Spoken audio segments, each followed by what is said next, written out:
Hi everyone, నేను ఈరోజు తోటకూర పుట్నాల పప్పు పొడి ఫ్రై ఎలా చేయాలో చెప్తాను. ముందుగా తోటకూరని బాగా కడిగి కట్ చేసి పెట్టుకోండి. తర్వాత నాన్ స్టిక్ ప్యాన్లో ఆయిల్, ఆవాలు, జీలకర్ర, వెల్లుల్లి, పచ్చిమిర్చి వేసి వేయించుకోండి. తర్వాత ఆనియన్ కూడా వేసి వేయించుకోండి.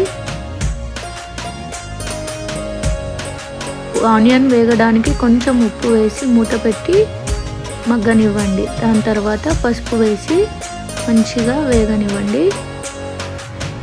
ఇప్పుడు ఆనియన్ వేగిపోయినాయి కదా, ముందుగా కడిగి కట్ చేసి పెట్టుకున్న తోటకూర తీసుకొని ఈ ఆనియన్ దాంట్లో వేసి బాగా కలపండి. తోటకూర చాలా లేతగా ఉంది, సో తొందరగా ఉడికిపోతుంది. ఇప్పుడు తగినంత ఉప్పు వేసుకొని బాగా కలిపి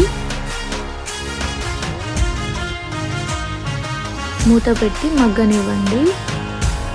తోటకూర లేతగా ఉంది కాబట్టి అలా వాటర్ వచ్చేసింది. ఇప్పుడు పుట్నాల పప్పులో కొంచెం జీలకర్ర, కొంచెం ధనియాలు వేసి మెత్తగా పొడిలా గ్రైండ్ చేసుకోండి. ఇలా పొడిలా చేసుకొని పక్కన పెట్టుకోండి. ఇప్పుడు తోటకూర ఉడికిందో లేదో చెక్ చేసి ఉడికిపోయింది, మెత్తగా అయిపోయింది తోటకూర. చూడండి, ఇలా చెక్ చేసుకోండి.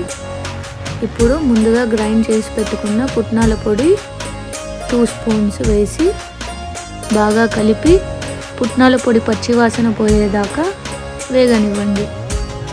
అలా వేగిన తర్వాత ఇలా రెడీ అవుతుంది. చాలా టేస్టీగా ఉంటుంది.